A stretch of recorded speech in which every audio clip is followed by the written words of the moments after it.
What's happening, guys? I'm Dan. Welcome back to the channel. Thank you so much for being here. Well, today, of course, we're diving back into more craft beer, and it's coming from Lagunitas Brewing Company, guys. Have not reviewed a beer from them in quite some time. This is brand spanking new into Northern Michigan distribution. Literally, I think this came out today, this week, some point this week, but I got it today.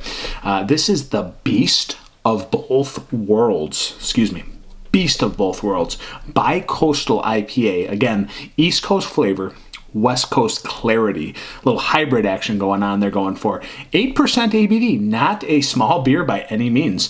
This should be about $12 for a 6-pack, so really good price point. Typically, Lagunitas, we get that all the time. So at the top we have, it was the West of Times. It was the East of Times. It's time now to bring the best of both together. Release the Hound. So again, really cool hybrid action going on from Lagunitas. I dig it. When I see new Lagunitas, I always want to try it. I have that nostalgia of, their wet hop ale, their harvest ale. Lagunitas sucks. I just loved all their IPAs over the years. So when I see one, I get it, guys. That's just what it is. Julianne date and the code underneath, not even going to look at it. This should be pretty fresh, so I imagine this came out of Chicago because that's where I'm closest to, but it says brewed by Lagunitas Brewing Company, Petaluma, California. So I don't know, the distribution center should be still Chicago for me in Northern Michigan. So let's not talk any longer about the can. Let's get into this liquid, guys, see what it's about. We got the proper Lagunitas glassware. Yes, sir. Let's go for a pour. Indeed, very clear as I pour it. I like to see that nowadays. I like that they're going for this. I feel like we're so overdone with hazies, guys, but it's cool that they're doing this little hybrid. It makes so much sense, especially in 2024. So as I'm pouring this, again, fantastic clarity, beautiful head retention, a little bit of particulate, a little bit of chill haze going on, but it's not super cold. A lot of carbonation streaming to the top, and it's got this like bubblegummy, estery, yeasty thing that I get from Lagunitas all the time. It's such a specific yeast strain, don't know what it is, but I always sniff it, and I'm like, it's Lagunitas, man. Yeah, I can already smell it. So it's a beautiful, beautiful smell, guys. It's bright and citrusy, a little bit stone fruity. It's a little bit dank, grassy, slightly herbaceous.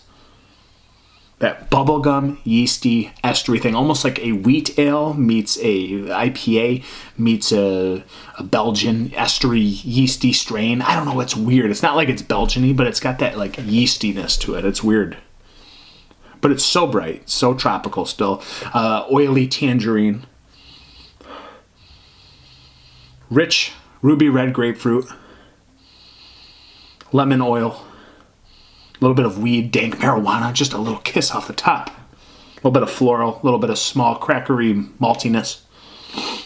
Still, it's smelling like an East Coast, there's no doubt, but it smells like a signature Lagunitas. There's just something about it that I just can't explain about the yeast strain, guys. It smells fantastic in the glass. Again, it almost smells like the harvest ale or Lagunitas sucks. A little bit of that sweet honey malty thing meets grassy herbaceousness. Let's go in. Yeah. The Beast of Both Worlds. Cheers, Lagunitas.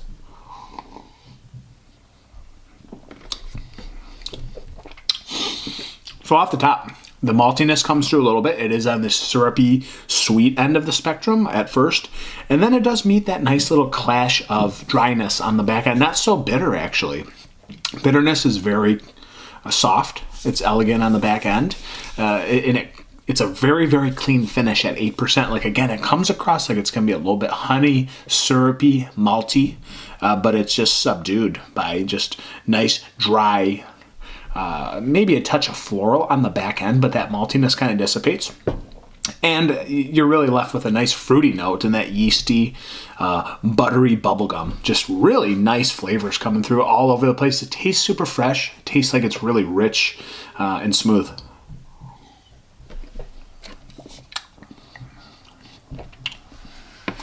There's maybe a touch of like oily coconut, just a little touch of that. It's got a slight passion fruity, oily tangerine mixture going on. It's a little bit peachy. It's not really that shocking, to be honest. There's a bunch of different categories you could touch on. I mean, it feels peachy. It feels maybe a little bit of mango. maybe a little bit tropical. But again, I think there's more citrus. There's more oily tangerine. There's a little bit more rich ruby red grapefruit. but it's a really, really smooth 8% beer. There is no doubt about it. Got a little bit of chewiness to it. I really like the chewy end of this. Again, comes off a little bit thicker in the beginning and middle. The maltiness meets it. It meets the smoothness, and then you're just left with this just wonderful touch of bitterness. A little bit of grass, a little bit of weed. But it's very easy to crush this beer. And it's kind of, the bitterness catches up a little bit. There's a little bit of dryness, a little bit of grass clippings, oil grass clippings, a little bit of earthiness. But at the end of the day, it's that signature Lagunitas, man. It's fruity, it's bright, it's a little bit dank. It's got all kinds of goodness in it. On the citrus end of the spectrum, there's a touch of stone fruit. There's a touch of tropical. Yeah, I think I hit it all, man. Like, I don't know what else to say because I'm not going to have a picture at this point. It's very crushable. Love the chewiness on this beer.